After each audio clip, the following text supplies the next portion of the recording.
What's up, beautiful people of YouTube? The reason I'm calling you beautiful is because we have hit 10,000 subscribers. Really appreciate each and every one of you. If you're new to the channel, my name's Sean. I'm a full-time clothing eBay reseller, and I don't know why you weren't part of the first 10,000.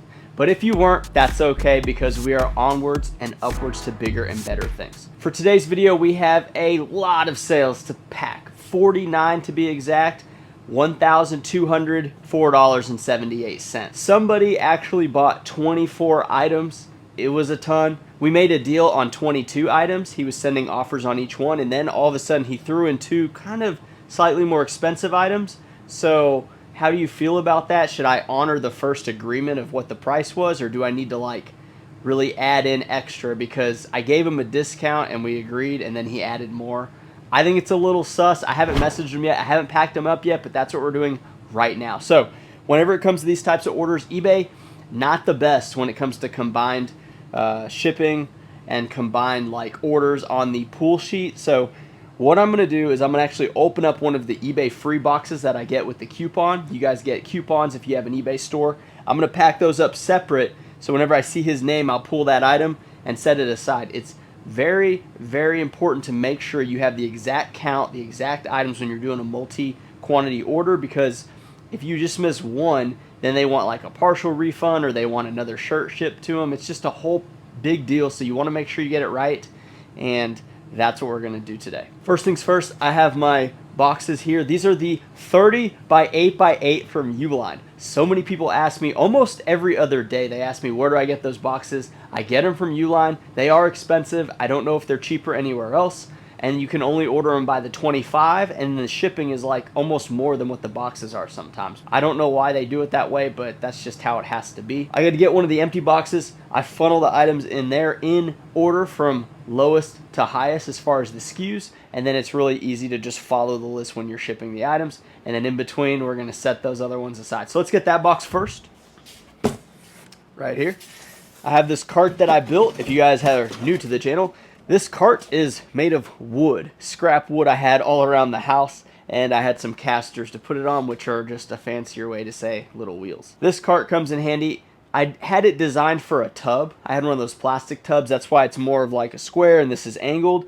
If I redesigned and made it different, I think I would just make more of a model of a cart that matched up the box that I filled in. So I may do that for the new year, but currently this is what we got. Don't want to waste time, so we're going to just work with that. Next, we need to get the eBay box. This is the eBay box. This is the 16 by 12 by 8. So whenever I have multi-quantity orders, typically I use the very large poly baler. It's I think 14 by 19 and a half. They may even have 24 inch by something else, but I can usually fit about 10 shirts in there, sometimes 12. When it's past 12, I gotta use a box. Hopefully Ground Advantage saves me with this one. The guy's in Arizona, I'm in Texas, so we'll see how that works. I don't even think I can get that many in here now that I look at the box. I just don't know. I think I've gotten maybe 16 in this before, so we're just gonna have to see.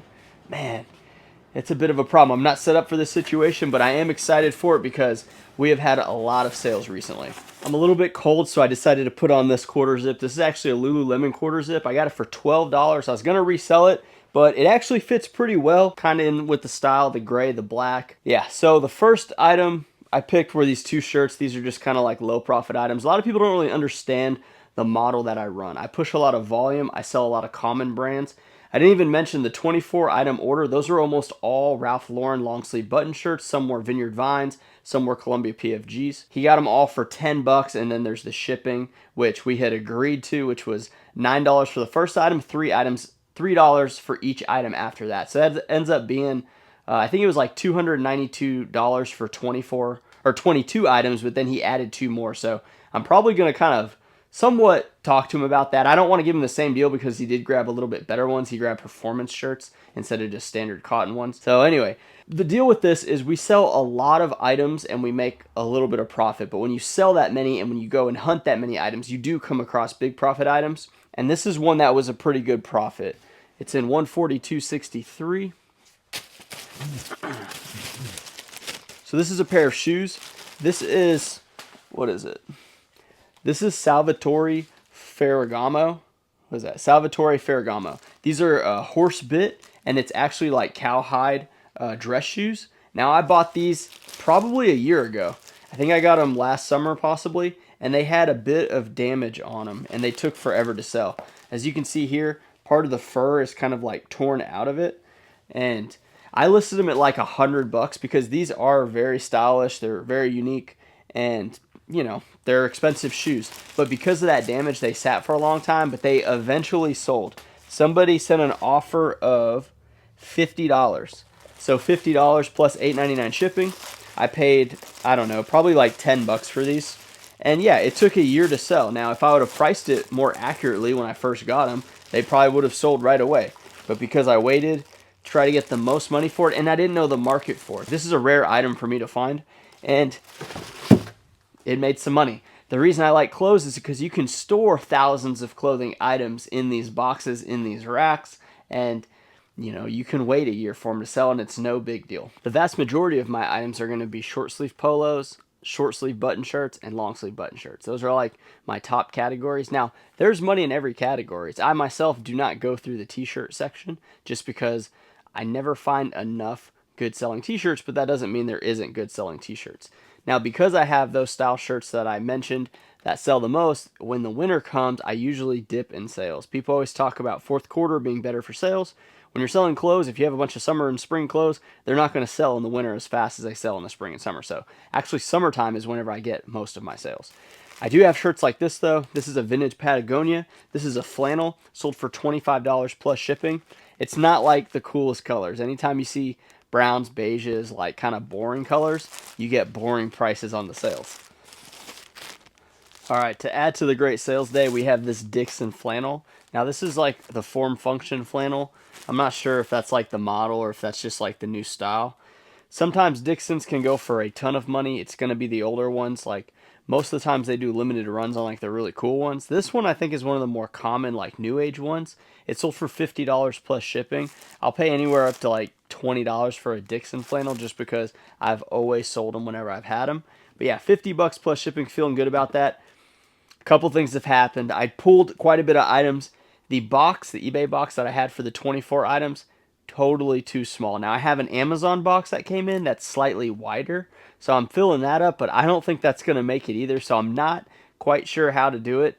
The one thing that comes to mind that might be the easiest is to get the two eBay boxes and like make a giant box. So you kind of like buddy them up where the flaps are, and then you just tape around a whole bunch, and then you have like one large box. The problem is the dimensions. When you get too long of dimensions, I don't know how the price is going to change, but I'm going to fill you in with that. I got some more to pick. A lot of these items are, you know, $23 sale price. That's including shipping. It's items that I've picked up over the years and over the past, well, not over the years, but for the past months and then the past year or so. These things sell great. Like this is one of the ones from the bulk deal. It's a PFG. This is actually the Blood and Guts one, which I don't see very often. And yeah, it's just a fishing shirt. So another fishing style shirt that a lot of people sleep on is the Croft and Barrows. I picked two of those. Somebody bought two of them, and it was a combined order. Now he paid, I think, $31.98 for both, and I think shipping might have been added as well. I'm not sure. I gotta look whenever I print the labels, but yeah, Croft and Barrow quick dries are ones that I always look out for. Now they were 2XLs and 2XBs. It's you know, pretty common stuff. It's all out there. I'm paying about $5 per item. Sometimes I can get them cheaper, but the average buy cost for all my items throughout the year last year was $5. It was $4 the year before. Goes up because thrift stores are going up, but I'll tell you this, some of the stores that I typically go to, well, they're pretty much the same, but some of the ones that I haven't been going to, I went back to them and I noticed the price structure starting to change a little bit. So I think thrift stores have kind of reached their peak of how much they can charge for some of these items, and I think they're realizing they need to move items. They can't increase the price so much that resellers and customers just don't want to buy it, and then they get stuck, and then they get like clogged up with inventory. So they have to turn a profit, but they have to move things quickly. I think they're starting to realize that they need to come back down to reality now. It's definitely not going to be the reality of 5 years ago, but it's going to be a little bit better moving forward. So hopefully you can get in there and find these items. All right, so this is the box we got so far. It's definitely over the brim as far as how full it is. I don't know what you guys are thinking, but what I'm thinking is there's two things. I can take all the plastic bags out and just have the clothes loose in there, but the you know, the presentation of opening it with a bunch of loose clothes is not as great as having the bags. And then also, if he does have an issue, it's nice to show the SKU, because then I know which items he's talking about without having to like get the tag and stuff and look it up that way. So I may try to just shove this down and tape it. I got the tape gun over there. You guys let me know in the comments what you would do for this situation, but just watch and see what I do. Let me know if you think it's crazy. I think it's fine, but we'll see. So there's definitely a lot of air in there too. Okay. Oh yeah, yeah, that's plenty good. Now the sides are bulging out a little bit, but we'll fix that. Oh no. Come on. There we go. All right. So yeah, the ends are bulging out a little bit, so we're just gonna kind of squeeze them. Now when you do a box like this, your measurements are not gonna be what the box measurements are. You have to account for this extra span from like the top here. So you're gonna have to add a little bit, because the post office will throw a stink with boxes like these. If you try to like cheat them on the measurements, they'll just be that way. And hopefully this doesn't bust, but I'm gonna really reinforce it with this tape. There we go. Not bad. All right, so we're in my office. It looks a little different. As you can see, the photo station is now back in my home office, and Randy did a ton of photos yesterday. That's my part-time employee. She's excellent.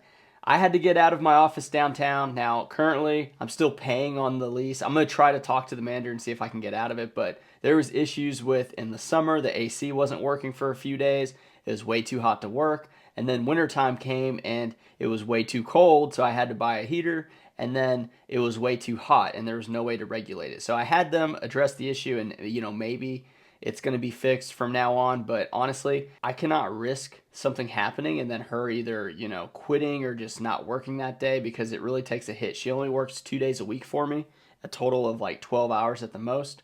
So I cannot afford to have that happen. So I had to pretty much bring it back here to my office. Now, there's some pros and cons to that. The cons is the downtown office was great. It was super high ceilings. There's much more breathing room.